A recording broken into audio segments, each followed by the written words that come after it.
So we talked about frequency distributions in the last lesson, and now we are moving on to talk about histograms. So definitions first, always. So a histogram is a graph consisting of bars with equal widths that are adjacent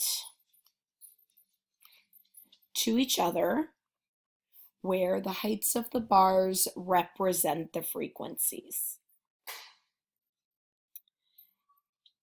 Now, a histogram is not the same as a bar graph. We will discuss bar graphs in the next section, or maybe the one after, very soon for sure. But a histogram is slightly different. It's not exactly the same as a bar graph, and we'll talk about those differences in future lessons. So in this section, you're just going to need to be able to create a histogram and then a relative frequency histogram, which is a histogram where the bar heights are relative frequencies. So much like we had a frequency distribution and a relative frequency distribution, we have the same thing for histogram and relative frequency histogram. So next thing we have here is discussion about why we want histograms. What do they do for us? So things that are useful about histograms is that they display the shape of the distribution of the data. More obviously than a frequency distribution does. We can kind of see the shape by inferring from the numbers in a frequency distribution, but because it's in picture form in a histogram, the shape is very obvious just by one look. The other things that a histogram does is it quickly shows the location of the center of the data. So we can see that pretty easily. It also shows the spread of the data. So you can see, okay, minimum, maximum, it's pretty spread out. Or over here, you can see, okay, definitely we've got way more data down here, and we've got a long spread, but very few data items down on this end.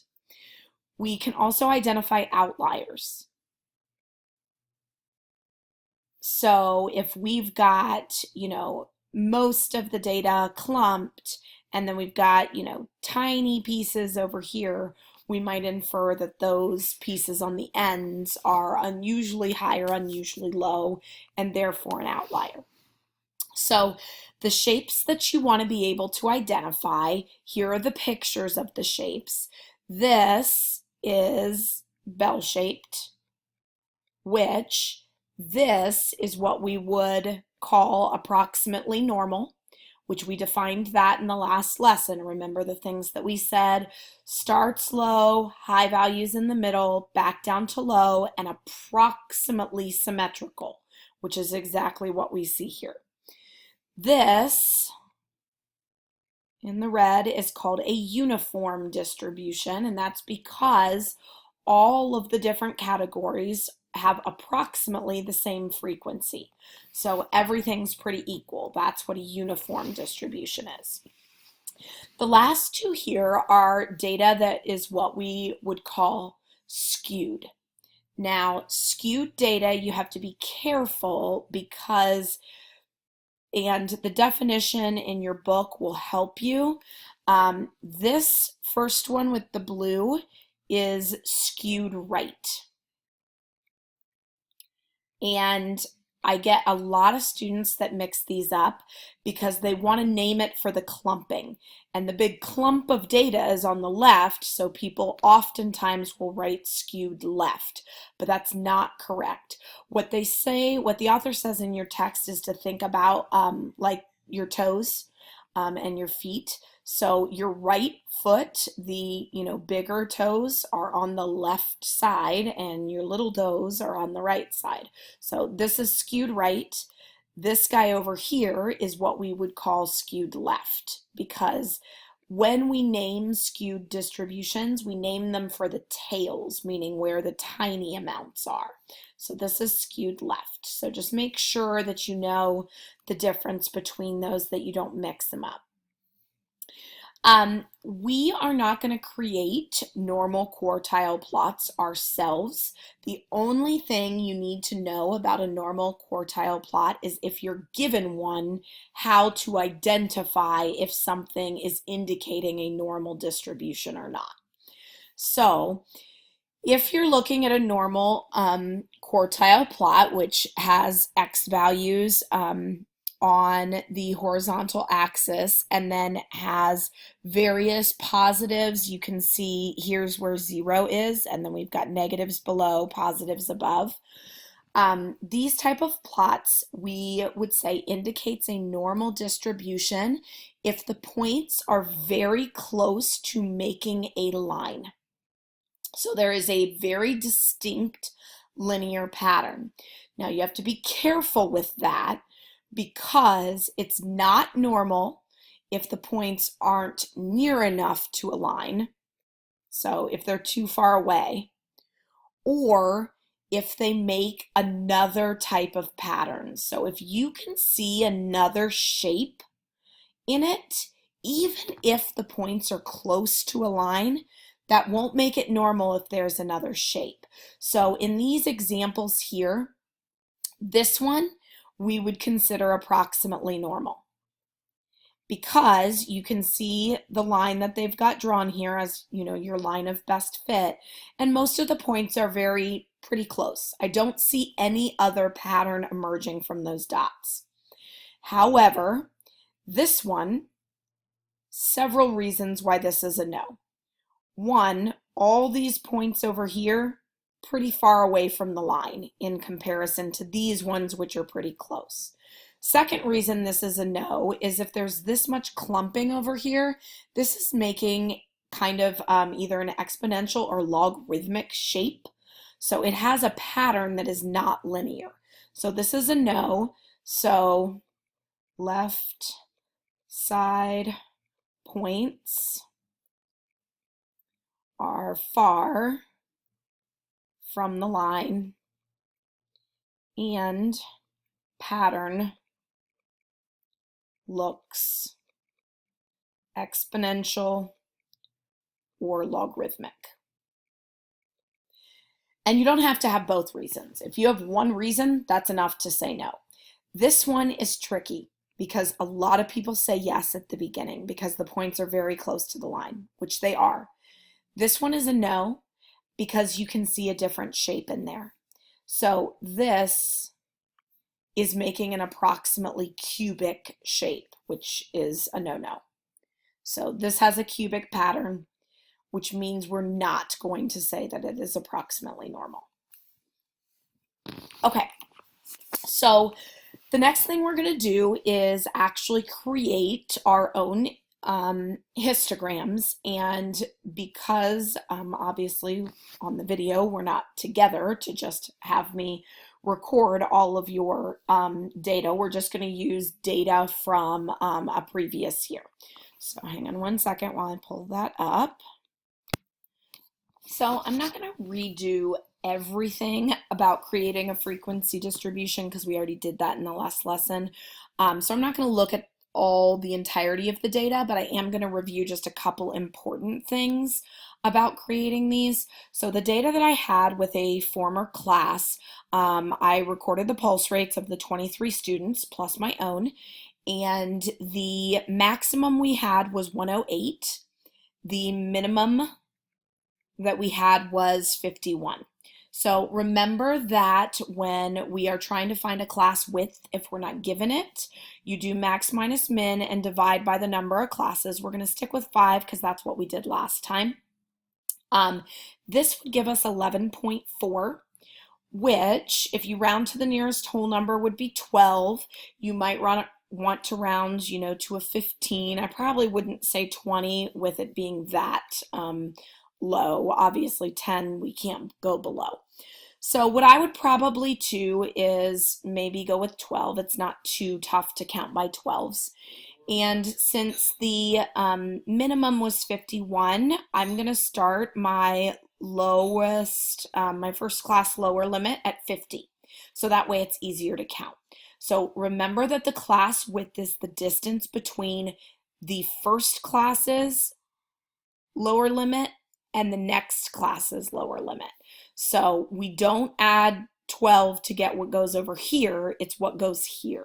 So this would be 62. Then I would add 12 again, which would give me 74. Then add 12 again to get 86. And then my last class would start at 98. So then here, this class would end at 61. This at 73. Again, we're just adding 12, adding 12, adding 12. 85, 97, and that would take us to 109. So again, I'm not leaving out any data. Both my min and my max fit in a class somewhere, so I don't have any empty classes at the first or last, and I'm not leaving anything out.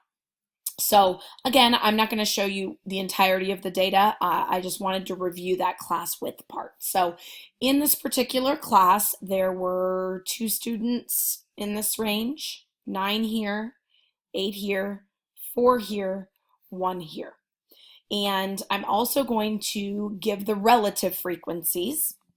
So this was 8% of the total, approximately 38% of the total, 33%, 17%, and 4%. So these are now the background info. So when we're creating a histogram, we're creating it off of the frequency distribution. If we're creating a relative frequency histogram, then we use the relative frequency distribution. So we have all that we need now. So I'm going to apologize in advance because on this software, it's really hard for me to draw lines. You can kind of see they look more like curves. But when you're drawing on a regular piece of paper, I think it should be a little easier. Use a straight edge if you need to. But when we set up the histogram, what we are going to do first is we are going to draw our axes.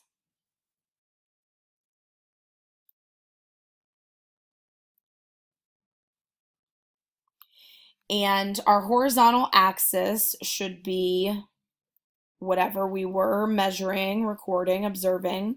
So this would be pulse rate in this case, which was measured in beats per minute. And then over here, I also apologize, I can't turn this paper. So normally I would just turn it and write sideways, but I can't do that on this software either. So we will just label it this way. These are going to be our frequencies. So I know that my highest frequency is 9. So if I count 2, 4, 6, 8, and 10, and then I'm going to go back and put the halfway points in for the counting by ones.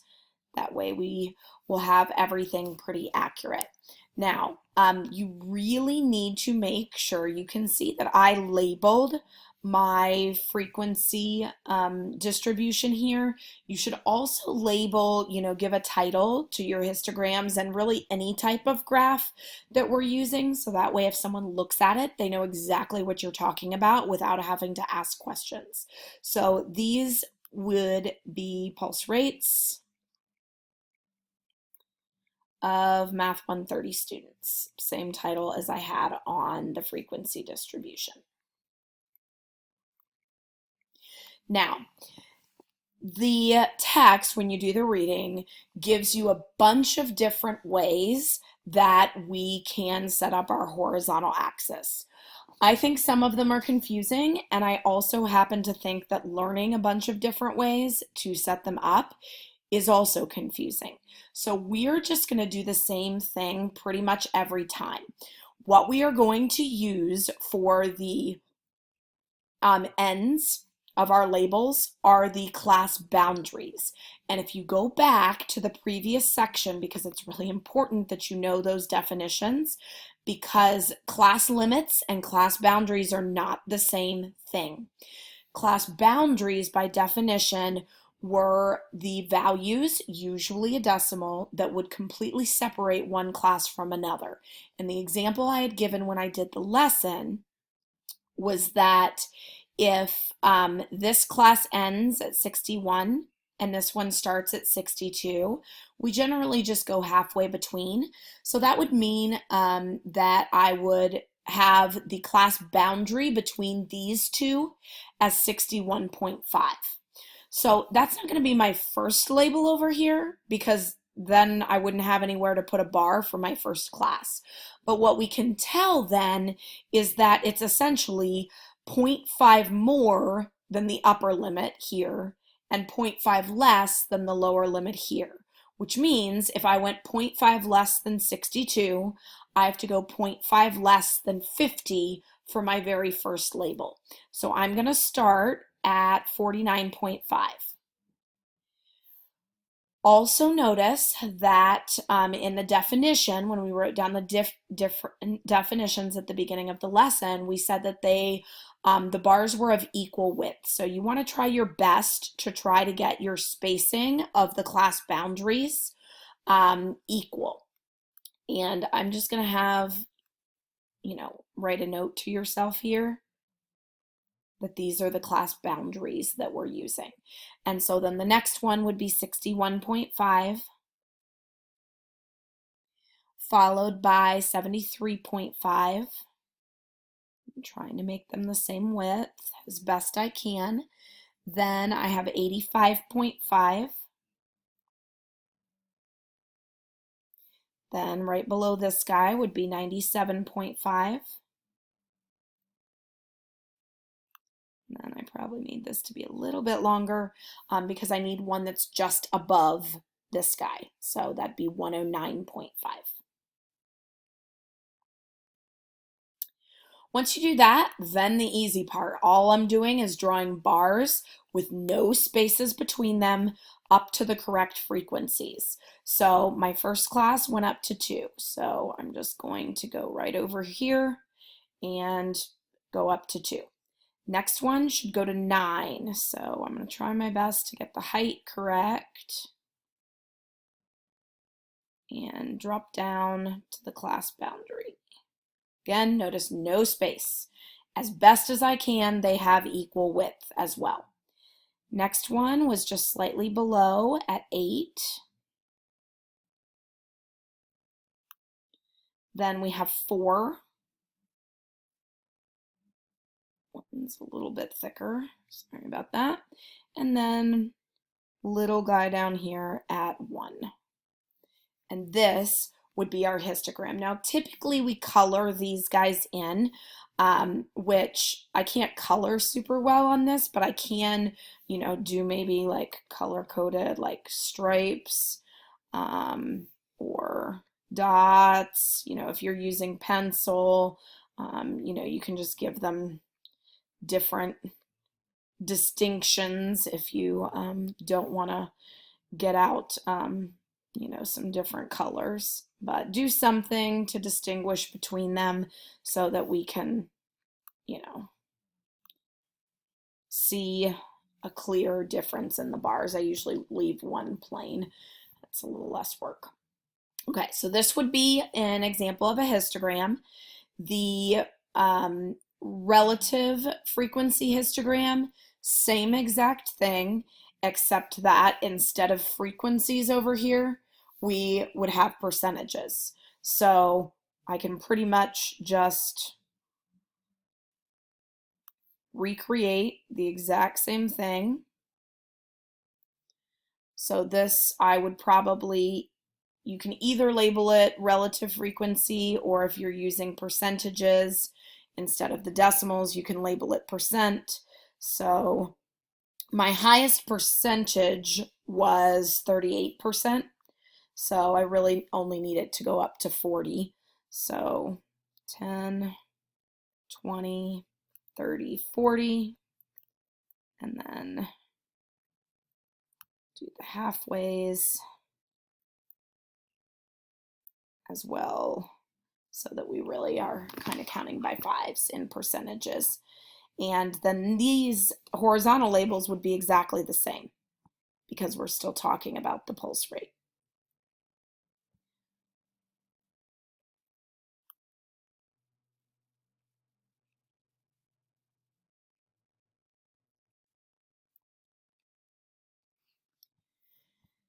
And so for this one, we had 8% at first, so about right here. Then it was 38%, so way up at the top.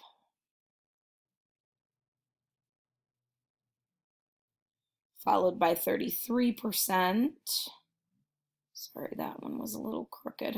Trying my best here with this pen. Then 17%, right about here. And finally, tiny little 4%. And so you would have the same label here, and then, same title. And I'm not gonna, go back and do the color coding again, but that's what we would do to distinguish. All right, so you've seen an example of both types of histograms. Biggest thing to remember is the stuff we learned in last lesson, making sure you know how to create the frequency distribution first, and then knowing how to set up with the class boundaries. And again, if these classes already had a decimal, then it would just go one further. So if this went to 61.5 and this was 61.6, we'd go 61.55. So I always just go halfway in between the upper limit of one class and the lower limit of the next class. All right, that wraps it up for 2-2.